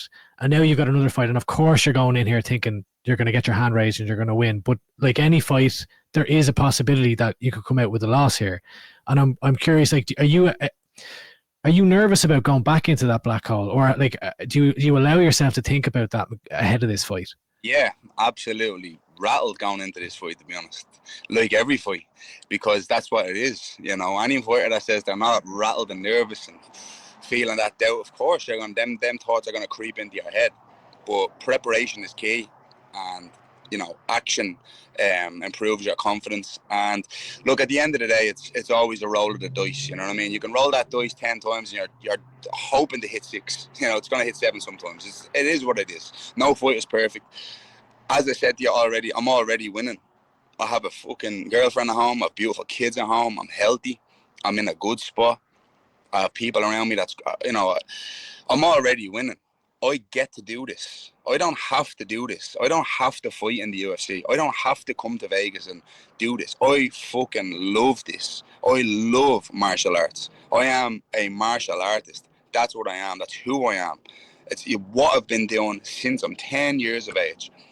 You know what I'm saying? When it's all said and done, we'll all look back at who the greats were in Ireland, and I'm just trying my best to do what I love to do as much as I can before I can't do it anymore. And I've seen so many of my friends retiring, and the number one thing they say is, I wish I enjoyed it more. And that goes across the board. That's talking about all my mates that have been, like the Paddy Hulans and the Brian Moores. And I was talking to Brian a few weeks ago on the phone, and he said, man, just enjoy it. Just enjoy yourself. Just make sure you enjoy it. Honestly, John Phillips texted me a few weeks ago. He sent me a big, long, lovely message after I put up that post. And he said, mate, you know, the one regret I have is not enjoying it more. I was too stressed. I was too, you know, I had to just go and enjoy yourself. And I was like, you know what, mate? Yeah, it's exactly what I'm going to fucking do. I get to fly to China. I get to go into a big arena. It's a crazy experience. Who the fuck gets to do this? I get to walk out there and I get to do martial arts in front of the world on ESPN. A young fella from town in Dublin that is destined to become nothing is doing this. So, okay, will I be snapping if I lost the fight? Of course. But will I get to wake up the next morning and have my beautiful kids love me anyway? Yeah. So who gives a fuck? I'm going out here, I'm going to fight like my life depends on it. I'm going to do my best to win. And then that's it. It is what it is. And I know how I've been preparing. I know how I'm sparring. That, put it this way, even if I do lose, that man's going to know he's been in a fucking fight. Because I'm going in to take his head off. And that's it. I'm going in here to kill this man. That's what I'm trying to do here. That's who I am. And I have to remind myself that every now and then. That as nice as I am, I'm a fucking killer. And he is good. He's young and he's experienced and he's explosive and he's a killer and he's 11 knockouts. That means one thing. He's going to come forward to take my head off. Perfect. That's what I need. I need that. I need you to come forward to try to take my head off. Because that's where I shine. That's how I win fights. You stay away from me and pick me off and try to wrestle fuck me and hold me down and kill. We can do that too. You come forward to take my head off. That's my type of fight. And that's the type of fight I relish. I live for that shit. So hopefully he stands toe-to-toe in that arena and I'll take his head off and go back to Dublin with it. And that's my plan. And I'm ready to do that. So the key is enjoy it. You know what I mean? I'm going in here to enjoy it and put on the performance of a lifetime. So hopefully it all works out. You know what I mean? I was going to lead into the chat about the conversation about the fight, Kiefer. You already answered my first question, because looking at this fella, you know, that's what I seen as well, a guy who likes to move forward. And looking back at the history of your fights, those are the type of fighters and those are the type of fights that you really flourish in. When someone is moving forward, you know, you like to get in, you like to counter, you like to get into the trenches, like you said before. You know, he's going to bite down on his gum shield, you're going to do the same. And in some ways, and you know, maybe you can confirm this for me, that those kind of fighters will really bring the best out of you as well. Absolutely. Like you said, Hong Kong was a good matchup. Also, you know, he was a veteran striker. You know, he likes to stand and stuff and trade. That's great. And then obviously when he pulled, I was like, fuck's sake. But they sent this lad in. And again, look, he's young. He's 24. He's excited. He's wild. Southpaw. He's nothing I haven't seen 1,000 times before. You know what I'm saying? I've never been KO'd in my life, in the gym or in a fight or anywhere. I get into these fights, of course, but I mean, at the end of the day, this is a fight, and hopefully he comes forward and does what he's been doing. You know, I don't think he's fought the level of opponent that I am. Do you know what I'm saying? And that's a big thing. I think it's very, and I know this from experience, being in the UFC. It is different. It is different in there. Making that walk is a lot different, you know. And you know, I'm a veteran. I've been here. You can break my nose, I'm going to be in your face anyway, you know. So it doesn't matter what. I don't care. I've made my bet with that. You can do damage to me, mate. I can take damage all day. So he's going to have to do more than a bit of damage. You know what I'm saying? To win this fight, and I'm ready for that. I've been preparing. I'm ready to push a pace, and yeah, hopefully that's the way the fight goes. You know what I'm saying? So I'm coming here to take his head off. Yeah, obviously a change in opponent is not ideal for many fighters to deal with.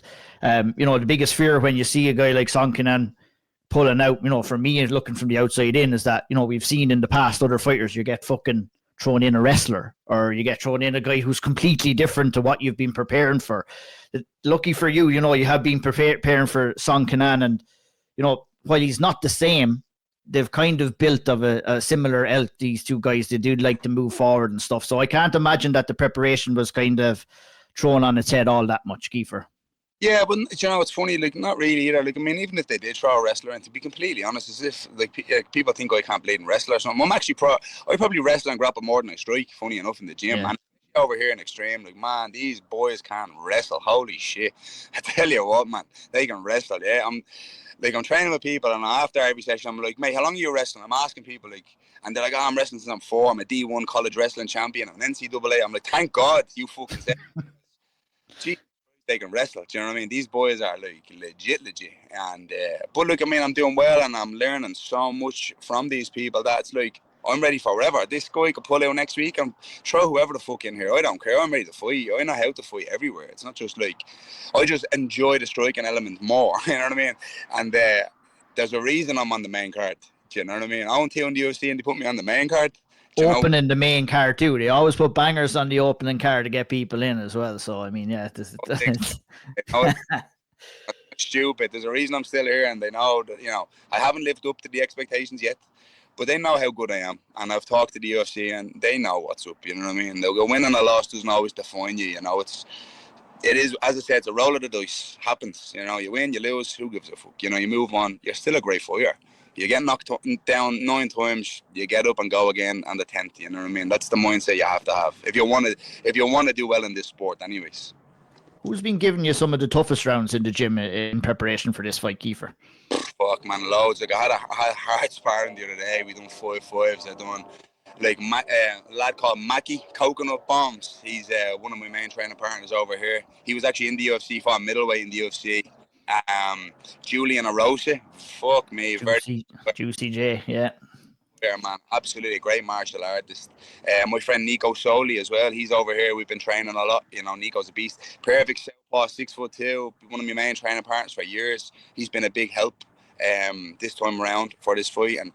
And just even, like, there's loads of lads in the gym that you wouldn't even know of that are just really good. Do you know what I mean? Like that. And that's the thing about going to gyms like this, you know, you don't even know these guys, and they're unbelievably good, you know. And it's like, it's impressive because it could be like a 25-year-old that's like maybe 5-0 on the local show or something, you know, and you're like, whoa, he's like high level, you know. And they have that youth and that hunger in them that they're trying to do well against me, do you know what I mean? Because I'm in the UFC or whatever, and you need that push also, because, you know, you don't need people giving you too much respect either. You need to be pushed and challenged, and every day in Xtreme has been a challenge. It's, as I said, there's no easy rounds, man. I haven't had one easy round, and I write all my sessions down after every day, and I looked back on my notes the other day of all the stuff, and I thought, wow, I haven't had one fucking handy one. Do you know what I mean? There hasn't been a round, even the jiu-jitsu round, where I'm like, oh, this lad's not that good. Like, everyone is good. So it's like, I'm nearly looking forward to getting to Shanghai and fucking, you know, relaxing for a few days, because it's been going hard over here, you know. It's been tough, man. So, but my coach Jimmy Upton said something to me a couple of years ago which really stuck in my mind, and it's very important to remember that your training sessions and your sparring should always be harder than the fight. And if it's not, you got to change that. You should never be the best in the gym, and you should always seek the hardest rounds in the gym. And once you do that, on fight night, your level is going to be so far up that you're used to that level that if that guy is even a little bit under you, you're going to smoke him. Which, you know, it's not just like I'm because people do train MMA, but sometimes they take the handy rounds and they don't do the extra work and they don't want to spar that guy because he's a bit better than me, and it's like a false sense of security, which is if you're getting challenged every day and beaten every day and, you know, you didn't do so well in that round, but you got through it, and they're the rounds that make you better. People don't want to tell you that. They want to just win every round. You know, the gym is not for winning the rounds. It's for getting better. And, you know, it's been hard every day in that gym. I will say that. Very hard. And I'm just very grateful I have these boys to help me and push me. And I've learned a lot in the past 6 weeks. And I'm very grateful for everyone at Xtreme, especially Eric, man. He's took me under his wing big time. And he's a great coach and he's a great man. And I'm really appreciative of them all, you know what I mean? Kiefer, we've kept you for a long time now. Listen, they don't call you Big Daddy Keef for no reason. Have you been able to scope out any succulent Chinese takeaways for when you finish up in Shanghai? No, not yet, but I'm sure I'll find a few, yeah. I don't know if it's going to be the same as the Chinese takeaways at home. I don't think I'm going to be getting a spice box on a bleeding chicken ball. Same thing, but you won't be getting the Liffey duck. You have to get some fucking octopus or some shit like that, something mad. Well, look, Kiefer, thanks a million for joining us. Look, it's great to hear you in good spirits, and thanks for being so open and honest about everything that's been going on mentally and physically with you. And the very best of luck. When are you heading off when do you fly out to China? Tuesday, so I'm heading over. Tuesday. So I'll be there Wednesday evening, and then I'll have 10 days then there before the fight to settle in and get acclimated and stuff. So, yeah, ready to thank for all the support, boys, as well. I really appreciate it, man.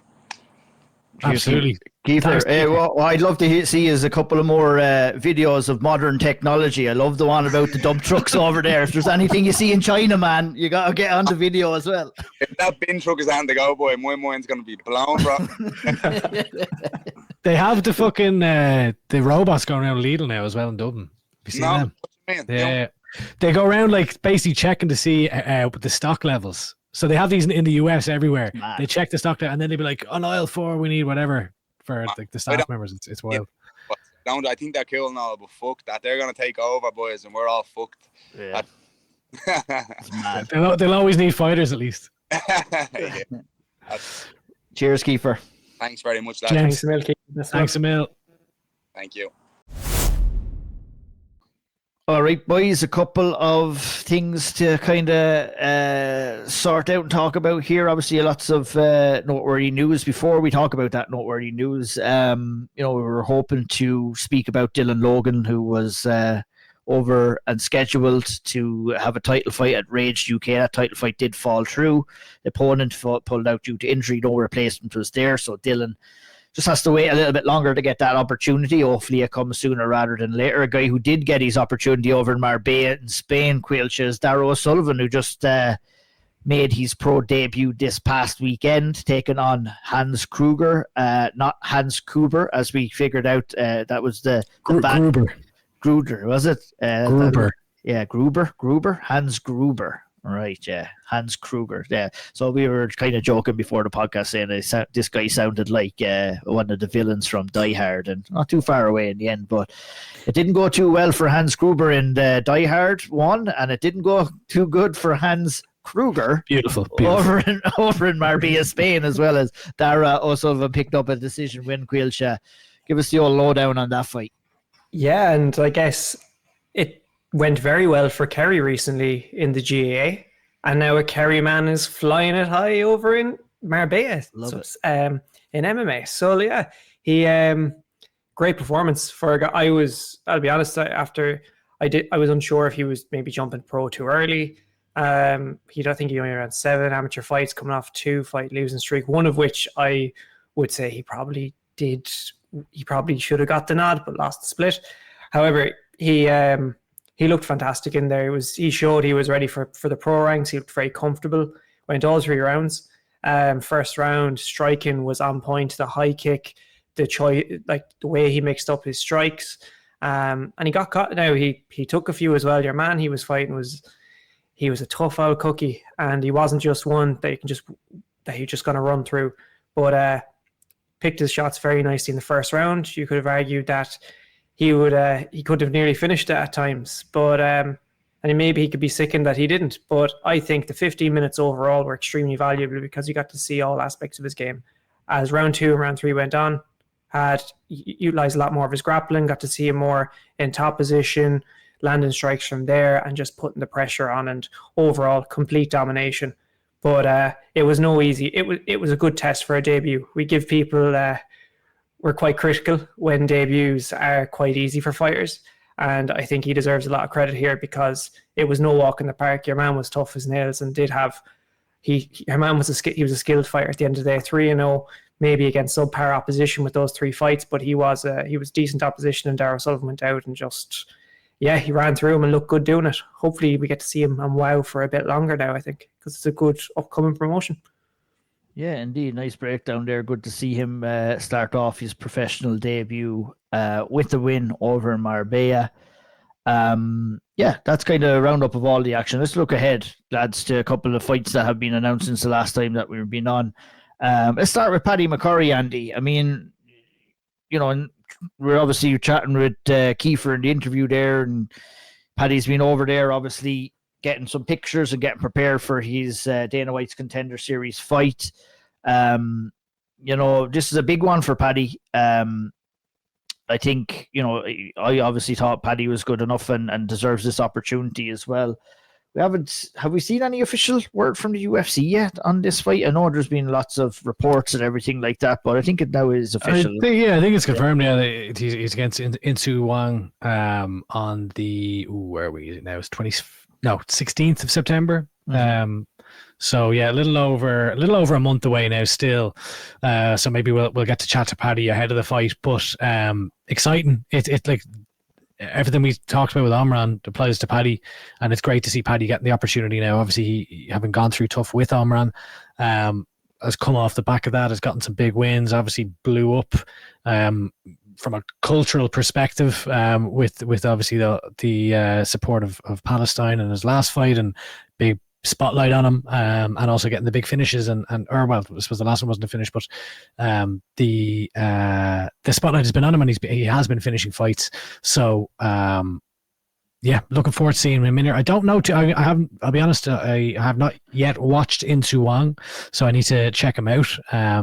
But we can chat more about the matchup closer to the time. 100%. Hopefully, we might get to speak to the man himself as well if it works out. But I've not had the chance to see his opponent too much either myself. I'd like to discuss some of the latest happenings in Oktagon, Caoilte. We've had a lot of news coming from Oktagon. I mean, the biggest news out of the lot, you know, obviously we have fight announcements for Jack Maguire. We had a signing for Brian Manning. We'll talk about that in just a minute. But just this past weekend, we had a massive fight announcement in the heavyweight division, and that's Will Fleury versus Martin Budai, who we just seen not so long ago, obviously, fight Buchecha in the UFC. It was, you know, to me, you know, it was let go after that fight. Should not have been let go.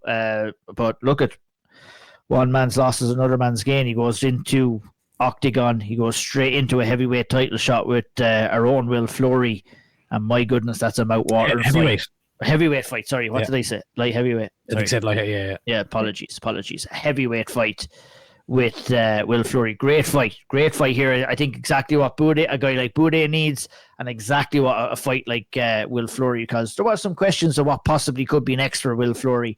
Or when you go in there and you kind of clean the slate at light heavyweight, and you beat some of the best guys at heavyweight too, you know, this is going to be a fresh challenge for Fleury, and one that I'm sure he'll flourish in. Yeah, it's exciting because I don't know what it was, but that fella, is it the Neanderthal he calls himself? That one really didn't. I thought that was going to happen, and it seemed not. I don't want to call it a gimmick fight. Your man's he's talented. I thought Will would have wiped the floor with him, to tell you. Yeah, I don't think he was close to Will's level, or isn't there yet. Maybe in grappling, the guy's meant to be an incredible grappler, but this one is like, you're looking at it and think, okay, this is a title fight, and this is an elite title fight. This is a guy who, Martin Budai, is, you know, he was flying it in the UFC. It was silly that they He's a didn't re-sign him. UFC caliber fighter still, even though he's not in the UFC. It was just exactly, for a guy like Will Quilty, isn't it? It's exactly the type of fight you want to prove yourself and to see where your skill set is at. Oh, for sure. And it's probably going to be, it would motivate him. It's someone who is flying it in the UFC, someone who's beaten some extremely good fighters. And it's I don't know. I'd say he gets a bit of extra bit of motivation from it, because this is probably going to be the toughest fight of his career. I would go as far as saying. Some may disagree and may think other ones are, but I think this could, given the point where Martin Buday is at in his career, I think this is probably going to be the toughest fight of Will's career. And considering this is a guy who was undefeated in Oktagon before going to the UFC, it's a massive opportunity to cement yourself even more. He's done it enough as it is, but this just, you're already down in history, just double down on it and beat the guy who was the champ before he left to go to the UFC. And brilliant fight and a great bit of business from Oktagon. But a few promotions doing some good business recently now. Yeah, absolutely. I kind of said that, Andy, you have to give credit where credit is due with Oktagon. They've been doing some fantastic things this year as a whole. They didn't waste any time getting a guy like Buday in and matching him up with Will. I thought it was an excellent piece of business, as Caoilte said, and a fight that we really can start to look forward to. Obviously, there's been no date announced yet, just a fight. But I would imagine I'd be very shocked if it didn't happen before the year is out. I saw a clip of the kind of post-fight media, the press conference, and I always get this wrong. I get the names wrong between the two promoters in Oktagon, so I'm not even going to try. But one of the promoters was talking about that it has not been confirmed yet.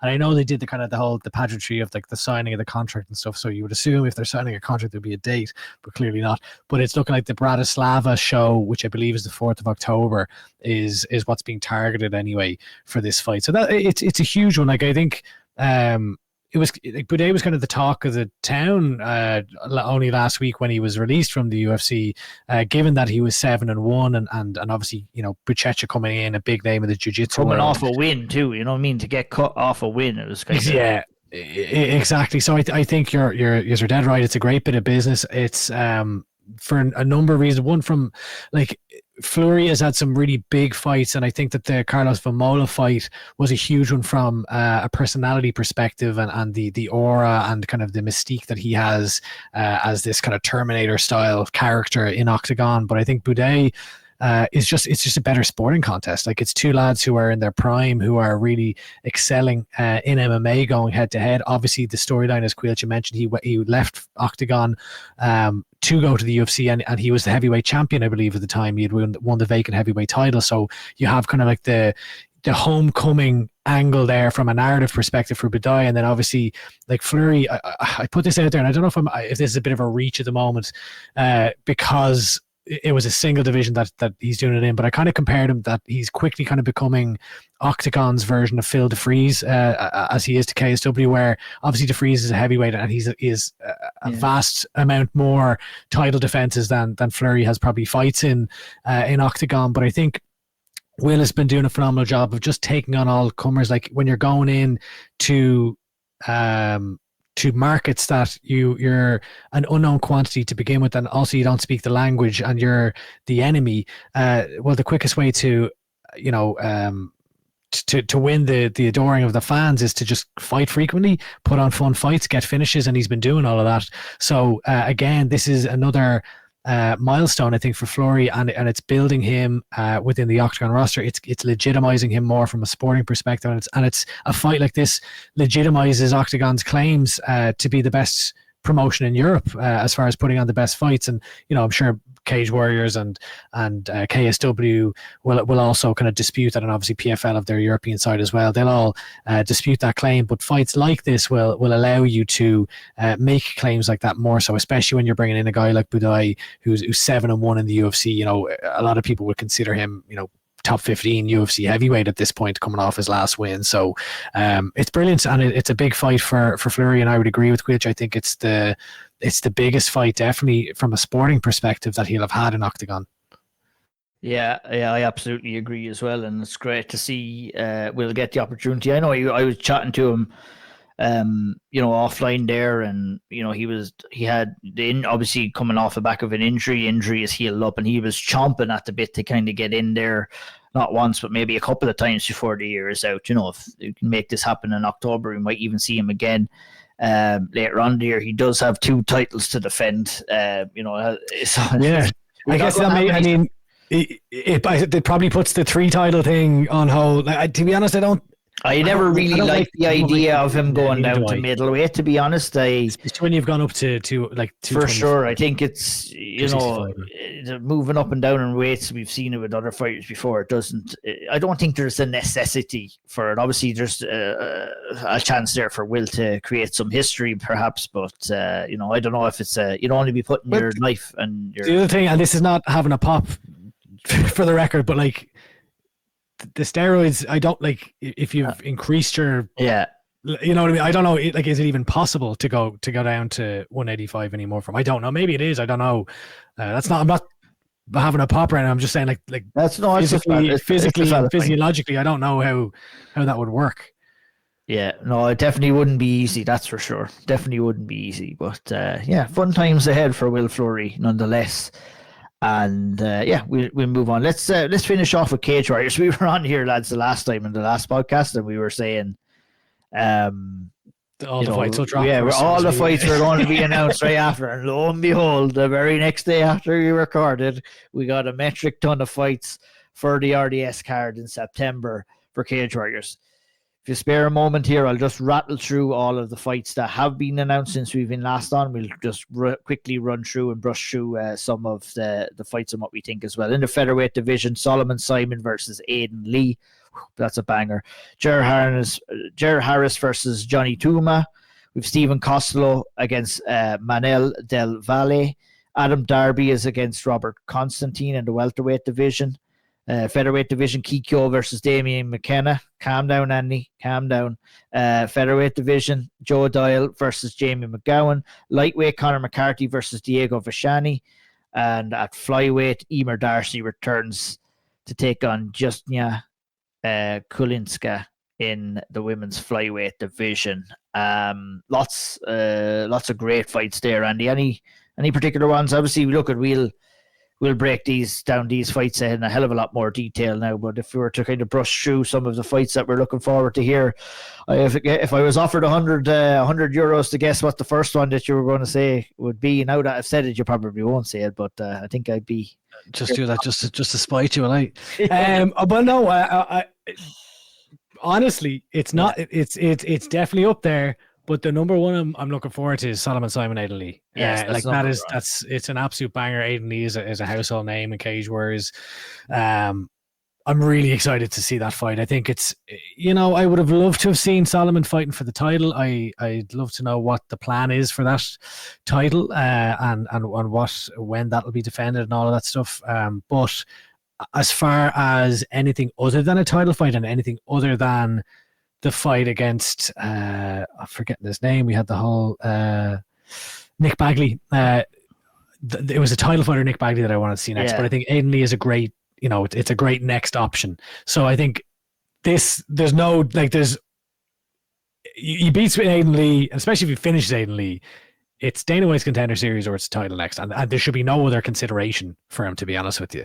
It's one or the other. But yes, I am very excited to see Irish on Irish violence. Who is not? I mean, how could you not be? Undefeated versus undefeated. Fair play to Damien McKenna for taking this fight, because Kikyo is on a rocket ship at the moment, and I think this is a very, very difficult fight for him to take to get his foot in the door. But when you're coming from, not one of the bigger gyms, it is more difficult. Connections matter. Damien never really shied away from these kind of fights ever, even in his. He's well capable. Yeah, he's well capable, sure. And we've seen him. We've seen the power he possesses. I always think about that IMAF fight that he had, where he put a lad out cold with his right hand, and look, it's a dangerous fight for both lads. And I think that I'm really excited to see it. I think it's a tough fight. Go ahead. The one narrative I need to get in here though is 5 SBG affiliated fighters on this card so far. I think there might be more SBG affiliated fighters on this Cage Warriors Dublin card than any other gym, which is crazy to think. a year ago we would have had We're this. almost getting to a stage now where you'll be giving out in a few podcasts that no other gyms are. Yeah, 100%. No, I will. Absolutely. They want to cool them down now. Yeah, calm down. We wanted SBG fighters on Cage Warriors, but now there's too much. Anyway, so, no, it is great to see that too. And I mean, I think Caoilte, and you'll speak to better about this than anybody, I think, here. I think we need to see some of these kind of Irish versus Irish fighters too, because the level of talent is there, right? And it just reminds me of old school Irish mixed martial arts, where we did have a lot more of these kind of fights, Irish fighters versus Irish fighters. And of course, look, you don't want to see one of the Irish fighters lose, but I think in from overall career building perspective, and just good fights as well, I'm enjoyed. And there could be, from what I'm hearing, obviously we can't confirm anything else, but there could be a couple of other Irish versus Irish fighters fights on this card as well. And I think it's a good road to go down if you're Cage Warriors. Yeah, from a tickets perspective and a business perspective, more Irish fighters, more butts on seats, more eyes on the TV from all different parts of Ireland, which helps. This is another gym that's added to the long list of gyms that are fighting on this card. But in terms of the actual competition side of it, I think it's really good. I think I mentioned this before about nearly a filtering process. And it sounds very blunt, but I think it's just the fact of the matter where if they want to find out who the best Irish fighter is at a certain weight class, and they want to push that one up further, they want to start building that fighter up towards a title, they're going to need to fight each other, and they're going to need to figure that out one way or another. To figure that out, they're going to need to fight each other, and Cage Warriors will make them fights probably on an Irish card like they're doing now, figure that out, and then decide what they're going to do from there. And I just think that's probably it's necessary, because not every Irish fighter can be in the one division and all be going for the title without having to come across each other at one point. So these fights need to happen. Might as well happen in Dublin. Yeah, I love it, and we're going to need a lot more. We're going to probably see a lot more of it. I think it'll probably start happening more regionally. It's just natural. It's going to be the natural progression of things moving forward, and I'm here for it. There are certain times where where we might not want to see Irish fighters face each other, but I think in circumstances like this, it's very good, and I'm all for it. I think it builds a very good narrative, and great, as I mentioned, great for business too. So yeah, good one to have. Yeah, absolutely. I tell you which one I was a bit disappointed at. I was a bit disappointed. The one Andy chose. I thought when I saw Aidan Lee, I was actually a bit like, not really. I wasn't feeling it. I thought you're not picking it up. No, I expected actually a better number one contender fight, if you get what I mean. I thought it would be someone else gunning for the title and winner gets it, not someone coming off a loss. No disrespect to Aidan Lee, but he's coming off a loss to Alexander Loof. So I would have been expecting either Alexander Loof or someone at that upper kind of tier gunning for a title next as well, and figuring out once again the filtering out process. Who's next? Maybe management may have come into play there, or come into consideration. You never know. Politics. So yeah, it's never. This isn't just a sport. MMA is not. MMA is not like, for as much as we want to say it's as much as a business as it is a sport. It is not. One highlight. Sorry, can I give Cage Warriors some kudos here? I have noticed on Ticketmaster that you can select bleachers 1, bleachers 2, bleachers 3. There are bleachers everywhere by the looks, or not everywhere. Sorry, take that back. But there are bleachers available to choose from for this RDS fight card. So that has been the number one criticism that I've heard, in person at these events, and also after the fact, is that the view for some seats have been terrible. So it looks like they're addressing that, which is great for fans, great for people who are going to support their teammates, their mates, whatever it may be, and there should be a better view and probably be able to get more people in it as well, hopefully. So yeah, brilliant news. Well done, Cage Warriors. Ian's on mute. Yeah, 100%. There's a fly attacking me here, lads. No worries.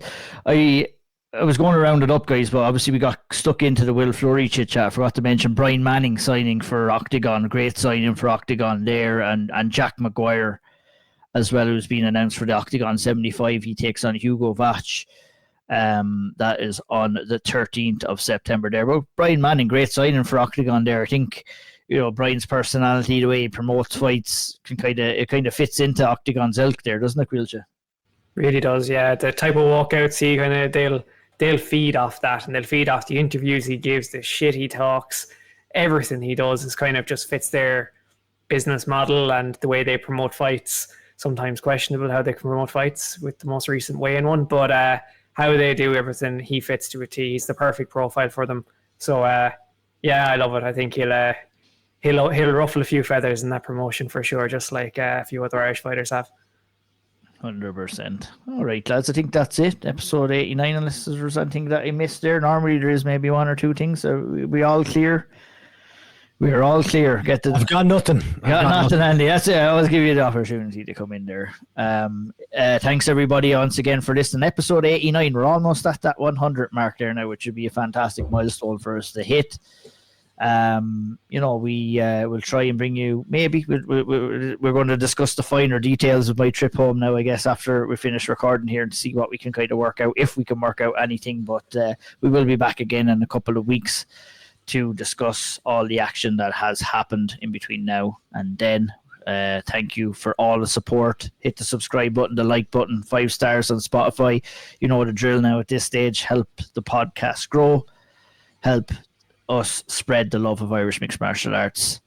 For Andy, I'm going to let Caoilte see us out. Gurmi and Rockwiv, August Long.